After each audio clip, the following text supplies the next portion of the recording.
Meus irmãos, eu quero agradecer primeiramente a Deus por estar aqui, né? Nesses 8 anos que nós estamos na frente da Maranata em Recife, esse é o primeiro mês de férias que nós temos, por isso nós estamos aproveitando o máximo para estarmos com família, amigos, irmãos, e por isso a alegria de estar aqui nesse primeiro domingo de janeiro, esse primeiro domingo de 2019, né? É um domingo abençoado, é um privilégio para mim estar aqui, é um privilégio para mim estar ministrando para vocês uma igreja a qual eu faço parte, embora a 800 quilômetros de distância, mas o meu coração está aqui com vocês sempre. Quando nós estamos aqui, eu, a Regina, a Naninha, o Davi, é uma alegria imensa e é também um prazer maravilhoso estar com vocês e estar ministrando. Por isso eu aceitei o convite do pastor Irã para ministrar nesse primeiro domingo, e aí ele vai deixar eu aproveitar os outros, né? Irmã Iraci está ali, a minha mãe Iraci. Mas vamos aqui para a palavra do Senhor, que está em João, capítulo 14, versículo 1. João, capítulo 14, versículo 1. Essa palavra eu havia sentido no coração de trazer essa palavra para vocês, assim que o pastor Irã me fez o convite, e agora estou entendendo o porquê dos últimos dias que nós temos vivido aqui na nossa cidade, né? Eu digo nossa cidade, embora seja pernambucano, mas essa cidade, ela me acolheu e é a minha cidade, amém, meus irmãos? João capítulo 14, versículo de número 1, diz assim: não se turbe o vosso coração, credes em Deus, crede também em mim. Na casa de meu pai há muitas moradas. Se assim não fora, eu vou-lo teria dito, pois vou preparar-vos lugar. E quando eu for e vos preparar lugar, voltarei e vos receberei para mim mesmo, para que, onde eu estou, estejais vós também. E vós sabeis o caminho para onde eu vou. Disse-lhe Tomé, versículo 5. Senhor, não sabemos para onde vais. Como saber o caminho? Respondeu-lhe Jesus: eu sou o caminho e a verdade e a vida. Ninguém vem ao Pai senão por mim. Amém? Vamos orar, queridos? Feche seus olhos e vamos orar ao Senhor. Pai, nós queremos, em nome de Jesus Cristo, primeiramente agradecer a Ti pela bondade do Senhor em nos ofertar essa oportunidade, Senhor, de estar aqui ministrando a Tua palavra para esta casa de oração, para este povo tão abençoado por Ti. O que nós pedimos ao Senhor neste momento, Pai, é a graça do Senhor sobre a minha vida, um homem limitado, um homem pecador e um homem que necessita da Tua graça, misericórdia e ajuda do Teu Espírito, para que as palavras que saiam da minha boca não sejam minhas, mas Tuas, porque são palavras eternas, Senhor. Em nome de Jesus te oro e te agradeço hoje para todos sempre. Amém, Senhor. Amém. Queridos, nós estamos diante de um discurso, se não um dos mais lidos por alguns irmãos em momentos de dificuldade, mas um que você lê todo mês e algo te diz. Você lê todo dia e algo te diz. É um discurso de Jesus que mexe conosco todos os dias, em todos os momentos que nós lemos. Quando o Senhor começa o texto, dizendo, não se turbe o vosso coração, Ele já vai lá no fundo da nossa alma e mexe conosco. Porque não há homem, por mais capacitado que seja, por mais consagrado que seja, por mais habilidoso que seja, que não tenha algo na sua vida em que ele precise acalmar. Todos nós temos. A gente, quando muitas vezes pensa que está seguro, o Senhor permite que as coisas desandem um pouquinho para a gente entender que Ele é que está no controle de todas as coisas. Por isso é que Ele diz aqui, não se turbe o vosso coração. Jesus, Ele vai na raiz das nossas lutas diárias, que é a necessidade de aprendermos a colocar nele toda a nossa confiança. É interessante como o decorrer da vida nos torna autoconfiantes. A autoconfiança é muito boa. A autoconfiança é necessária na vida do ser humano. Mas a confiança em Cristo é essencial na vida do crente. A plena, total confiança em Cristo é essencial para que o crente caminhe, para que o crente ande, para que ele enfrente as suas lutas diárias, pois queremos chegar a Deus e precisamos dele para isso. Eu acho muito interessante esse texto, eu já tive a oportunidade de pregar sobre ele em outra ocasião, e uma coisa muito interessante que esse texto nos traz é a necessidade que nós temos de chegar a Deus. Todo mundo quer chegar a Deus. Não há um ser humano na face da terra que não queira chegar a Deus. Talvez ele não saiba o tanto quanto ele queira, mas ele quer chegar a Deus. E quando morre, é que nós vemos a torcida dos demais que ele chegue a Deus. Quando morre um músico, geralmente as pessoas dizem que o céu vai ficar mais alegre. Quando morre um humorista, dizem que vai ter mais piadas no céu. Não é? Quando morre um escritor, dizem que mais livros eternos serão escritos. Meus irmãos, só tem um caminho para levar a Deus. É Jesus Cristo. O homem pode ser tão capacitado quanto ele for, mas ele precisa de Jesus Cristo para isso. Se nós observarmos o contexto em que o texto foi escrito, tudo que envolve a declaração de Jesus Cristo, estavam lá os sacerdotes macumunados com os fariseus, planejando a morte de Jesus. Jesus estava sendo o alvo da atenção dos sacerdotes e dos fariseus. Em contrapartida, Jesus está quebrando o orgulho dos discípulos, lavando-lhes os pés. Enquanto uns tentam planejar sua morte, Jesus está ensinando os discípulos a serem humildes. Mas ao mesmo tempo está Pedro na sua autoconfiança dizendo, eu morro por ti, não sabendo que logo depois iria negar Jesus. E aí a gente começa a observar todo esse contexto em que o texto está escrito. E a gente começa a observar que a declaração de Jesus poderia ser ignorada, mas ela se torna necessária, porque mesmo que planejem a morte dele, mesmo que ele lave os pés dos discípulos, mesmo que alguém diga que vai morrer por ele, no final das contas, todos nós precisamos dele. Uma hora nós vamos ter que recorrer a ele. Por mais que nós busquemos, e início de ano é geralmente assim, né? Nós pregávamos para a igreja no dia anterior à virada do ano, dia 30, no domingo, e nós falávamos justamente sobre os planos para 2019, né? São os planos de emagrecer. Tem um amigo meu que disse que quer falar inglês, disse que em 2019 vai falar inglês, porque em 2018 planejou e não conseguiu. Começam todos os planos para 2019. E a gente vai fazendo planos na ponta do lápis, né? A nossa matemática nunca foi tão exata na vida financeira quanto na ponta do lápis no final de 2018 para 2019. Os nossos projetos nunca foram tão alinhados com a nossa necessidade, mas a gente só sabe se vai chegar no final de 2019, como vai chegar, na dependência de Jesus Cristo. Não tem outro caminho. Você quer ter uma vida financeira abençoada? Comece por Jesus. Comece aprendendo com Ele. Ele é quem nos ensina. Esse texto, ele mostra muita coisa para cada um de nós.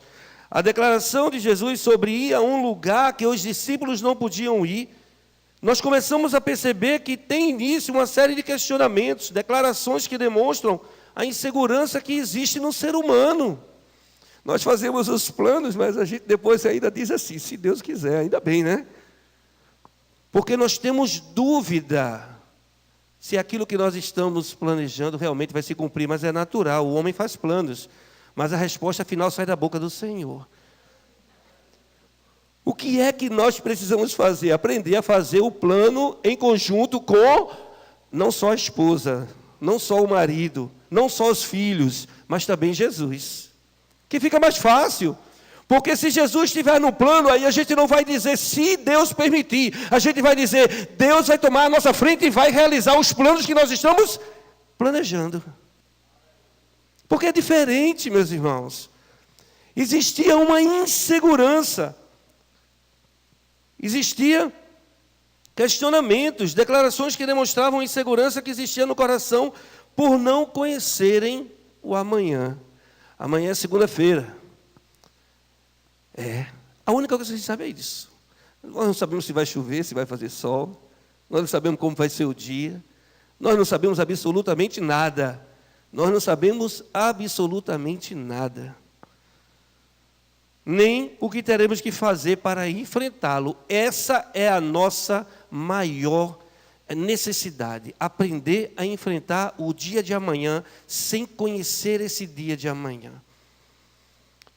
Por que nós temos sido tão pegos de calça curta? Por que nós temos sido tão pegos de surpresa? Por que muitas vezes as coisas nos impactam tanto, quando na verdade não deveriam estar nos impactando? Deveriam ser desafios que nós vamos enfrentar. O dia de amanhã é um novo desafio para mim e para você, e nós precisamos enfrentá-lo. O que Jesus queria dizer para eles era: vocês não sabem para onde vão, mas vão, porque eu vou levar vocês. Agora vocês precisam aprender que eu é que vou levar vocês. É esse o contexto. Interessante é que Jesus está falando para eles, no tempo real, naquele momento: olha, o que está acontecendo é isso, o que vai acontecer é isso. E no decorrer do tempo e da palavra vocês vão entender. Primeiro ensinamento que Jesus deixa através desse texto é que para combater esses questionamentos, essas dúvidas, Jesus ele traz o primeiro ensinamento: coloquem toda a confiança em Cristo, mesmo diante das circunstâncias. Ele está dizendo o seguinte, versículo 1 do capítulo 14: não se turbe o vosso coração. Credes em Deus, credes também em mim. Ele está dizendo para os discípulos o seguinte: vocês não creem em Deus? Creiam também em mim. O que eu estou dizendo para vocês é verdade. A minha palavra é a verdade. Eu estou dizendo para vocês: não se turbe o vosso coração. Meus irmãos, alguns de vocês, alguns de nós, todos nós hoje viemos para a igreja olhando para a direita, olhando para a esquerda, olhando para o retrovisor do carro aqui, ali à frente, atentos no sinal, porque o nosso coração está preocupado, ele está temeroso, por conta das circunstâncias que a nossa cidade está vivendo atualmente. Mas o Senhor, quando eu orava à tarde, ele dizia assim para mim: não se turbe o vosso coração, meu filho. Não se turbe. Credes em Deus e credes em mim. O que o Senhor está dizendo é melhor uma pequena fé. É melhor uma pequena fé em Deus do que uma grande fé no objeto errado. Se tu tiver uma fé do tamanho de um grão de mostarda, diz o Senhor, mas se ela for direcionada no caminho certo, é melhor do que uma grande fé no caminho errado, na direção errada. O que Jesus está dizendo é: coloquem toda a vossa confiança em mim, mesmo diante das circunstâncias. É melhor que vocês, com a pequena fé de vocês, com as limitações de vocês, confiem em Deus, confiem em mim, do que no objeto errado. O que Jesus está dizendo é: confiar em Deus e no seu Filho é crer, confessar que crê e descansar porque crê. Meus irmãos, eu não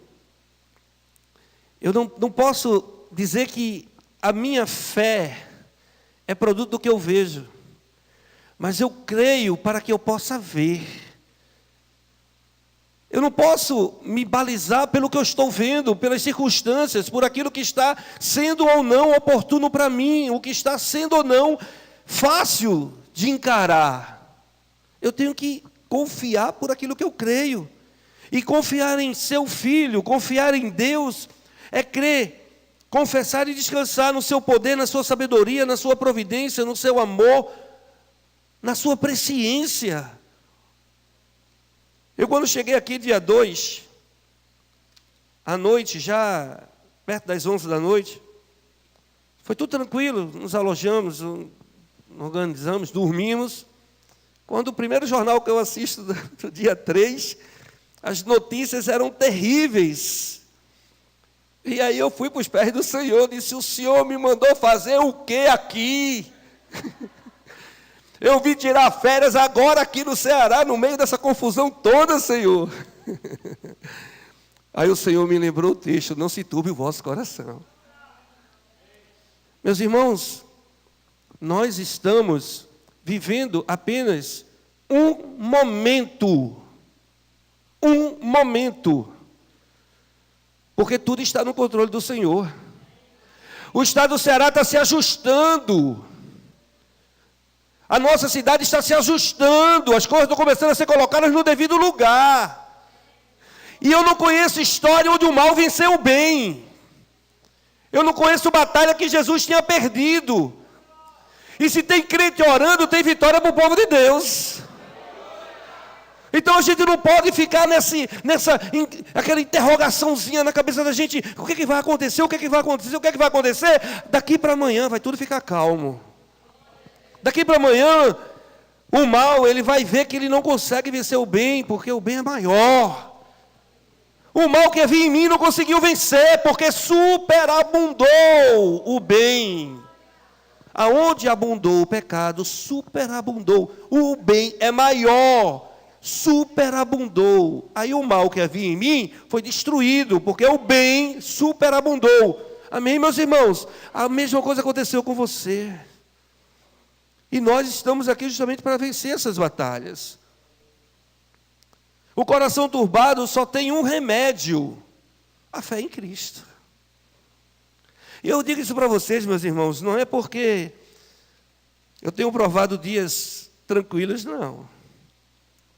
Eu, quando meditava sobre essa palavra, eu meditava se eu deveria ou não falar um pouquinho do que me aconteceu nos últimos 6 meses.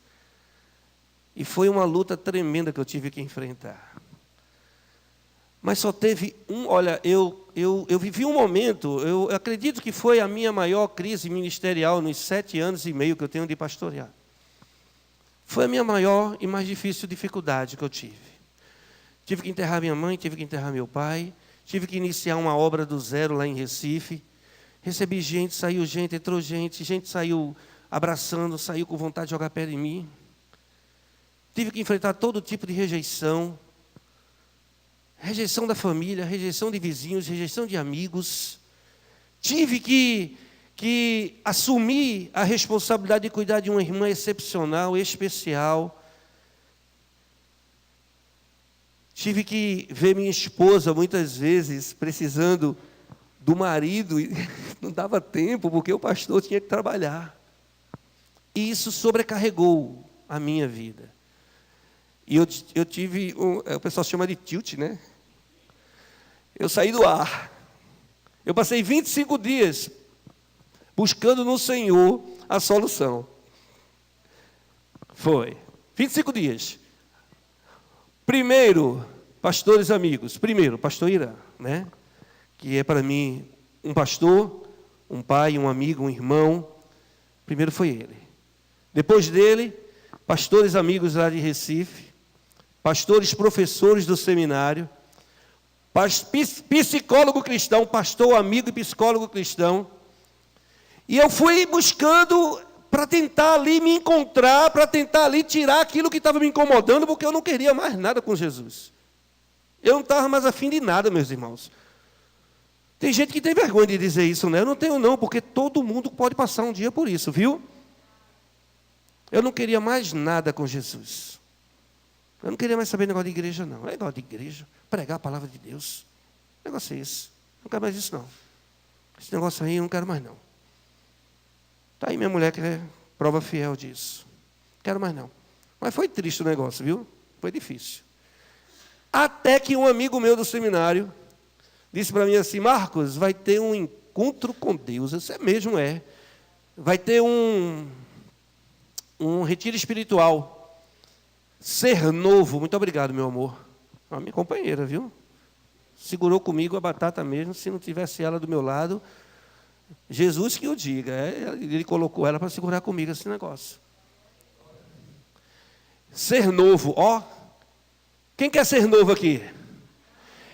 Não, aí você pode dizer, eu já sou novo, mas olha, tem crente que precisa se renovar sempre. Todo dia. E eu estava precisando ser novo. Aí eu entrei no ônibus, escuta aí o que o pastor vai contar para vocês. Eu entrei no ônibus, quando o ônibus saiu, eu olhei para aquele povo todinho ali, não tinha um pastor junto, meu irmão. Aí eu disse, eu vou descer desse negócio aqui, meu, esse negócio não é para mim não. Eu tenho que descer disso aqui, eu vou para onde? Eu sei o que eu tenho que fazer. Não tem um bocado de crítico que sabe o que tem que fazer e não faz? Era eu, estava desse jeito, eu sabia o que eu tinha que fazer e não fazia. Tem um bocado de gente que sabe o que tem que fazer e não faz, fica assim, ó. E não faz. Pois eu vou dizer para você, faça que você vai ver como vai ser bom. Aí eu entrei no ônibus, aí eu comecei, né? Eu só vou descer do ônibus. Primeira parada que o ônibus der, eu desço. No meio do caminho, eu fiquei sabendo depois que era no meio do caminho. No meio do caminho o ônibus parou, eu digo, quebrou, graças a Deus, é agora que eu desço. Aí vem o pastor, que estava à frente do retiro, e diz assim, agora é silêncio total, ninguém fala com ninguém. Cala a boca todo mundo agora. Ninguém fala mais nada. Digo, eita, agora pronto. Dali para frente, meus irmãos, aí eu comecei a ser novo. Porque quando eu parei de falar, eu comecei a ouvir a voz de Deus falando comigo. Se você quer seguir a Jesus, você tem que ouvir Jesus, você tem que se deixar guiar por Jesus, você tem que ser conduzido por Jesus. Porque se você não tem essa confiança no Senhor, que Ele te conduza, as coisas não vão acontecer. E o interessante de tudo isso é, quando eu voltei do ser novo, eu voltei novo, zerado. A mulher que diga aí, não, minha filha, Deus fez uma obra maravilhosa. Por quê? Porque o que eu estava precisando naquele momento era ter um reencontro com Jesus. Eu só precisava disso, meus irmãos. E a gente sabe o que precisa, mas a gente não consegue ir. Então a gente precisa de ajuda muitas vezes. A igreja tem como nos ajudar. E foi assim que Deus fez na minha vida, para que eu entendesse como é que eu devo ajudar as pessoas. Em seguida, Jesus nos dá o segundo ensino para combatermos esses momentos difíceis. Este não é o nosso lar. Não, eu gosto muito do Ceará, gosto muito de Recife, já morei em outras cidades, mas este não é o nosso lar. Nosso lar tem muitas moradas, Jesus nos garante. Capítulo 14, versículo 2. Na casa de meu pai há muitas moradas. Se assim não fora, eu vos teria dito, pois vou preparar-vos o lugar. E quando eu for e vos preparar lugar, voltarei e vos receberei para mim mesmo, para que onde eu estou estejais vós também.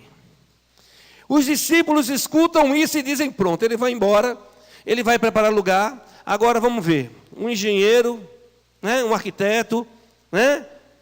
Agora vai ter que contratar um cara para construir os prédios. Daqui para que ele termine todo o prédio, pronto, acabou-se. Eu já morri. Não é? Mas deixa eu dizer uma coisa para você. O lugar já foi preparado. Quando Jesus diz, eu vou preparar lugar, Jesus está dizendo assim, eu vou lá na cruz. E ali naquela cruz, eu vou preparar o lugar de vocês. Tem crente que ainda está esperando Jesus terminar. Tem crentes pensando que Jesus ainda está na parte de botar cama, né? De preparar lá se vai ser ar-condicionado, se vai ser ventilador, né? A gente aqui está no ar-condicionado, né? Tem crente que está pensando que Jesus está fazendo isso. Jesus não está fazendo isso não. Jesus já preparou um lugar para mim, para você, meu irmão. Você já tem um lugar, onde você vai ser muito, mas muito bem recebido. Não se preocupe, não se preocupe. Você já tem um lugar, Jesus já preparou. Jesus não estava falando em ir ao céu, montar uma grande construção. Não. Jesus está dizendo assim, olha, eu vou à cruz, e naquela cruz eu vou preparar um lugar para vocês. Esse lugar já está pronto, já está preparado. É para a gente se alegrar com isso. É para a gente ter confiança. Porque se eu passar dessa aqui para melhor, melhor ainda. Paulo diz o quê? É melhor o quê? Não é melhor estar com Cristo? Para Ele morrer não é lucro? Então, se nós passarmos... ninguém deseja morte, pastor. Muito bem, ninguém deseja morte. Mas se Jesus tiver que nos levar, que nós sejamos felizes por isso. Porque Ele já tem um lugar para nós. Ele não vai preparar não, tu não vai entrar na fila de espera não. Ele já tem um lugar preparado para mim e para você. Ruas de ouro e de cristal, olha aí. Bênção do Senhor para mim e para a tua vida. Então, solta as amarras deste mundo, sai do teu vínculo com essa terra e lembra que tu és cidadão do céu. Está tão preso a essas coisas daqui, parece que as coisas daqui são essenciais para você. Sabe o que é essencial para mim e para você? Jesus de Nazaré. Sabe quando eu descobri isso? Quando eu fiquei dependendo só dele, meu irmão. Aí eu vi que ele era essencial. A gente trabalha, a gente estuda, a gente faz tudo isso, mas o essencial é Jesus. É dele que nós precisamos. Diante das provas, tribulações e sofrimentos, nossos olhos devem estar voltados para aquilo que o Senhor tem preparado para nós. Rapaz, e agora? Pronto. Eu vou entrar no ônibus aqui, não vai dar certo não. Antigamente era o louvor, né? Era o hino, né? O batismo do Espírito Santo dentro do ônibus. Agora o fogo é dos criminosos. Meus irmãos, deixa eu falar uma coisa para você. Como vai ser a minha, a tua morte, eu não sei. Mas de uma coisa eu sei. Eu vou viver eternamente. E você também. É nisso que a gente tem que estar confiante. Senão a gente não sai de casa. A jornada cristã é cheia de sofrimento, dores e uma cruz para carregar. Mas o fim desse caminho é a glória e o céu. Para aqueles que persistirem até o fim. Para aqueles que não pararem no meio do caminho. Para aqueles que não priorizarem este mundo. O sofrimento do tempo presente não pode ser comparado com as glórias por vir a serem reveladas em cada um de nós. Aquilo que Deus tem preparado para mim e para você é infinitamente maior. Aquilo que Deus tem preparado para as nossas vidas é infinitamente maior. Assim podemos afirmar que se nos mantermos com fé em Jesus por conta do ensino que temos recebido, chegaremos ao lugar que queremos. Por quê? Porque é justamente isso que eu quero dizer para você. Jesus é o caminho que nos leva para Deus. Ninguém vai ao Pai senão por mim, diz Jesus. Ninguém vai conhecer o Pai se antes não tiver conhecido o Filho. Não tem outro caminho. Esse ano vai ser um ano maravilhoso, amém? Para os projetos de Deus, não para os meus e seus. Se os nossos estiverem alinhados com o de Deus, glória seja dada ao nome do Senhor. Mas os projetos de Deus, todos eles se cumprirão, porque Ele é Deus. Eu adotei para mim um objetivo. Qual é o meu objetivo? Eu até postei no Face. É assim, eu quero viver as consequências de um evangelho puro, simples e bíblico. Só isso. Se você adotar esse sistema para a tua vida, viver as consequências de um evangelho puro, simples e bíblico, chega no final de 2019, manda para mim um WhatsApp dizendo como foi que tu terminou o teu ano, que eu estou pronto para dar um glória a Deus contigo. Porque as consequências do caminho com Cristo são consequências de um caminho de vitória. Porque Cristo sempre tem bênçãos para a nossa vida. Jesus é o caminho que nos leva para Deus. E por que eu faço essa afirmação, meus irmãos? Porque todo homem, sabendo ou não, quer chegar a Deus no final de sua vida. É só por isso. Jesus está dizendo, olha, com todas as circunstâncias que vocês estão passando, com todo o temor que vocês estão vivendo, confiem em mim, confiem, eu sou o caminho que vai levar vocês para Deus. A promessa de Jesus o tempo todo com os discípulos era que o reino de Deus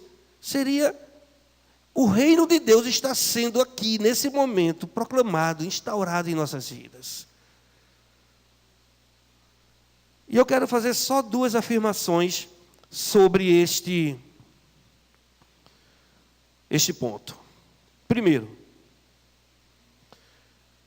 eu faço essa afirmação de que Jesus é o caminho que leva para Deus, porque Ele é a verdade de Deus. O primeiro ponto que eu quero abordar com meus irmãos é isso. Ele diz, eu sou o caminho. Depois ele diz, eu sou a verdade. Que verdade é essa? Ele é a verdade de Deus.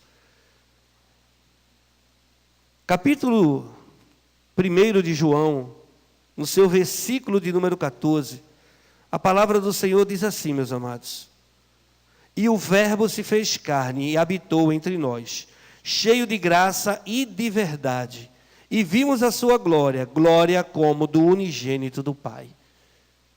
O texto está falando justamente da perfeição de Jesus, tanto na sua humanidade quanto na sua divindade. Está falando acerca da afirmação de João, de que ele estava ali, como humano, mas ele era Deus de verdade. Ele não era um humano como eu e você, ele era semelhante a cada um de nós. Da mesma forma que nós somos semelhantes a ele. Mas ele sofria todas as necessidades que nós temos. Ele sofreu todas as dificuldades que nós tínhamos. Mas ele também era Deus. E nessa perfeição de homem e Deus, ele é a verdade de Deus. Ele é a pura verdade de Deus. Ele é a suprema revelação de Deus. Capítulo 1 ainda de João, versículo 18, o texto diz: ninguém jamais viu a Deus, o Deus unigênito.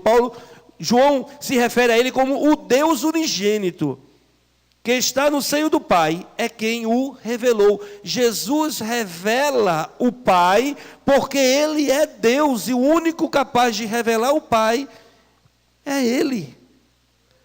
No livro de Hebreus, capítulo de número 1, versículo de número 1, o texto diz: havendo Deus outrora falado muitas vezes e de muitas maneiras aos pais pelos profetas, nestes últimos dias nos falou pelo Filho, a quem constituiu o herdeiro de todas as coisas, pelo qual também fez o universo. Ele que é o resplendor da glória e a expressão exata do seu ser, sustentando todas as coisas pela palavra do seu poder. Depois de ter feito a purificação dos pecados, assentou-se à direita da majestade nas alturas. Ele é Deus, ele é a verdade, ele é a pureza de Deus. E sendo Deus, ele tem toda a autoridade. É por isso que a nossa confiança nele deve ser total. Interessante, aqui no capítulo de número 20 do livro de João, versículo de número 28,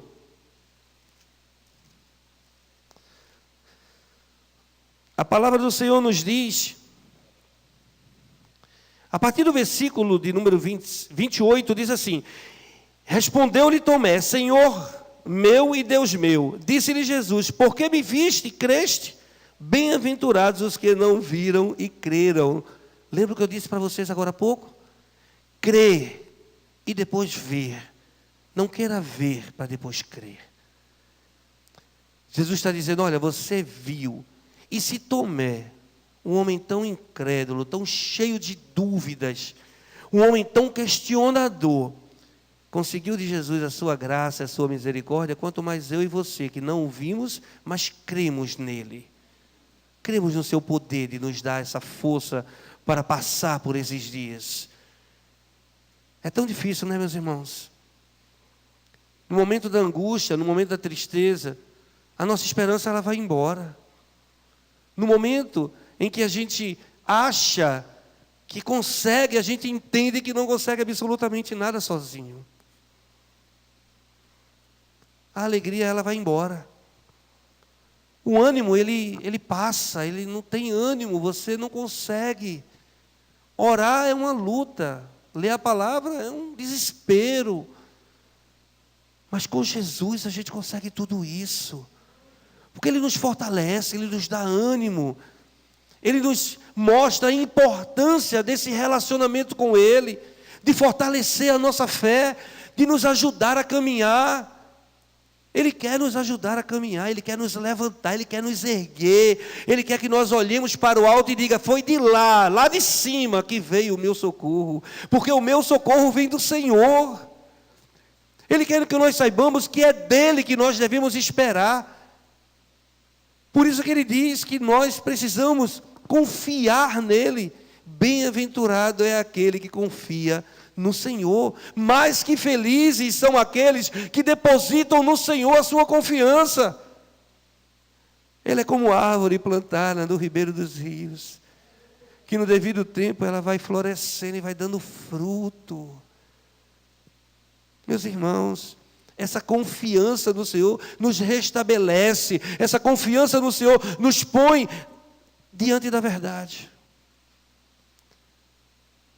Quando a gente chega diante da verdade, a verdade que nos mostra as nossas limitações, a verdade que nos mostra os nossos maus hábitos, a verdade que revela a nossa verdadeira natureza, e ainda a presença do pecado ali, pertinho de nós, levantando muitas vezes situações, e nós não temos força para confrontar, para enfrentar, precisamos dele, porque ele é a verdade que nos faz ver que é possível. Porque para ele tudo é possível. Para mim e você que confiamos nele, tudo é possível. Por isso ele diz, eu sou o caminho, e eu sou o caminho porque eu sou a verdade. Segundo, eu afirmo que Jesus é o caminho que nos leva para Deus, porque Jesus é o caminho que nos leva para a vida, e a vida eterna. Jesus, Ele é o único que tem a vida em si mesmo. Ele não precisou ser criado. Ele é eterno. Ele é Deus. Por isso a vida está nele. Ele é a vida. No capítulo de número 3 de João, versículo de número 15, a palavra do Senhor nos diz: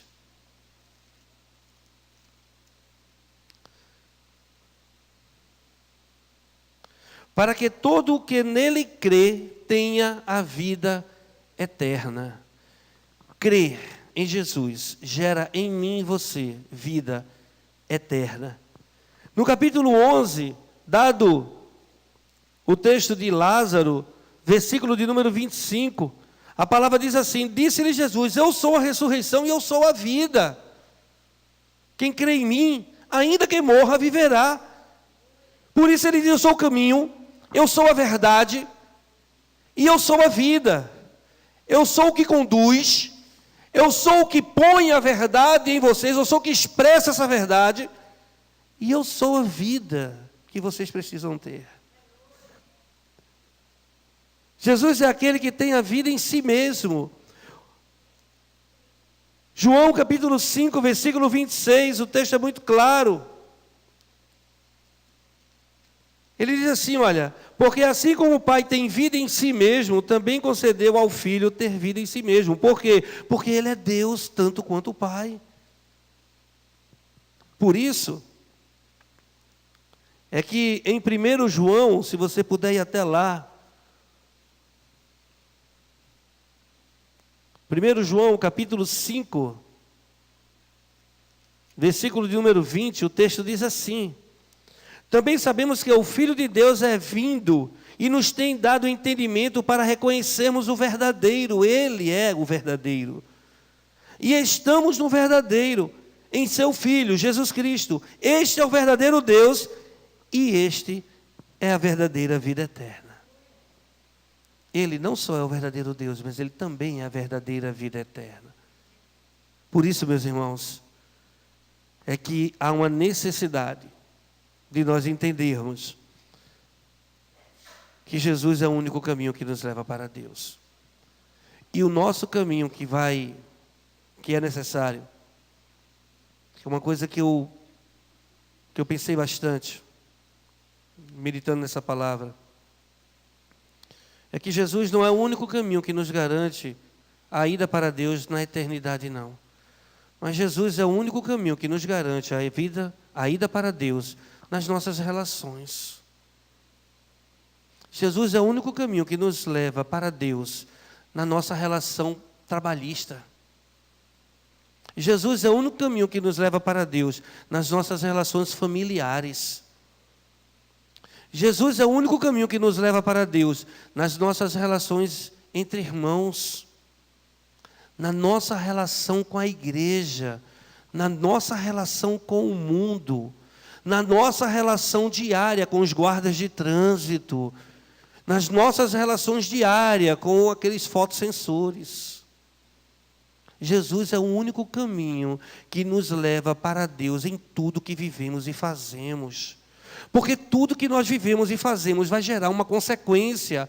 Você pode achar que não, mas uma hora o próprio Senhor vai te lembrar aquilo que você não deveria ter feito. E é Jesus que vai nos fazer viver todos os dias da forma correta, nos elevando sempre para Deus.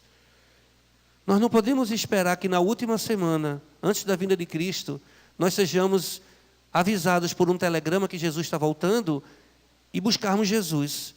Nós precisamos ser levados para Deus a partir de agora. Na nossa relação com as pessoas, na nossa relação com os amigos. Jesus é o único caminho que pode nos levar para Deus. Porque Deus tem que ser visto em nós em todos esses momentos. Nós temos que expressar esse Deus em todos esses momentos. Na nossa relação com eu disse lá em Recife, né, uma vez eu estava dizendo, na nossa relação com a CELP, a Compesa aí, na nossa relação com a Coelce e com a Cagesse, na nossa relação com o cartão de crédito, na nossa relação com cheque especial, meu irmão. Jesus é o único caminho que te leva para Deus nessas caminhadas. Porque tem gente que só quer Jesus para levar para o céu. Mas tudo depende de Jesus, até para chegar ali fora, viu? Tudo depende de Jesus, até para chegar naquela porta e abrir, viu? Nós dependemos de Jesus para tudo. E Ele é o único que pode nos levar a essas relações através de Deus. É necessário. Não vamos pensar só na recompensa final, não. Vamos começar a ir para Deus a partir de hoje. Na nossa vida diária. Eu quero ler um texto para os meus irmãos para finalizar essa palavra. E o texto é de Thomas A. Kempis. Eu registrei o texto aqui porque ele é muito lindo. Ele diz assim: eu sou o caminho e a verdade e a vida. Não é possível andar fora do caminho. Não é possível conhecer fora da verdade. Não é possível viver fora da vida. Eu sou o caminho pelo qual vocês devem andar. A verdade em que vocês devem crer. A vida na qual vocês devem pôr por esperança. Eu sou o caminho inerrante, a verdade infalível, a vida infindável. Eu sou o caminho reto, a verdade absoluta, a vida verdadeira, bendita, não criada. Se vocês permanecerem no meu caminho, conhecerão a verdade, e a verdade os libertará. E tomarão posse da vida eterna. Que nós façamos de Jesus o nosso caminho em 2019. Ele precisa ser o nosso caminho para todas as coisas. Vá a partir dele. Achei interessante, uma irmã uma vez, no começo da igreja, Deus me lembrou esse fato agora. Uma irmã no começo da igreja chegou para mim e disse assim, para mim e para a Regina, chegou meio assim aborrecida na igreja, não tinha ninguém, ela chegou para mim e disse assim: pastor, diga minha irmã, pastor, eu me chateei com minha cunhada agora, fiquei braba com ela. Foi. Pernambucano é muito violento, viu, gente? Cuidado. E aí disse assim, eu fiquei muito brava com minha cunhada agora e eu tive uma conversa com ela. Mas eu fiz uma coisa, pastor. Se foi o que você fez. Ela disse, bem assim, acho que assim fez. Eu disse, Jesus, senta aqui. Botei Jesus sentado e tive uma conversa com ela séria. Depois que eu resolvi, eu voltei e Jesus volta. Mas tem tanto crente fazendo isso com mais delicadeza, né, meus irmãos? Tem tanto crente fazendo isso com mais delicadeza, né? Com mais gentileza, né? Jesus, por favor, não me leve a mal. Fica aqui, deixa eu resolver esse problema do meu jeito, né? Jesus não quer isso não, viu? Lembra da peça do banquinho que os meninos fizeram aqui uma vez? Lindo, lindo? Pois é, Jesus tomou posse da tua vida. A tua vida agora é dele. Ele quer comando pleno, total e constante. Ele quer te comandar todos os dias e todos os momentos. Jesus quer você sendo guiado por Ele. Ele é que é o caminho. Antes de seguir o caminho, pergunte a Ele, Jesus, qual o caminho? Os navegantes tinham bússolas. Os pilota-avião Pastor Chagas é que conhece bem, né? Eles têm equipamentos, né? O crente tem Jesus. A gente tem GPS, né? Que manda a gente para o caminho mais longe. Pois é, mas o crente tem Jesus. Pergunta a Jesus, Jesus, qual é o caminho? Jesus vai te indicar qual é o caminho. Amém? Vamos fechar os nossos olhos, vamos orar?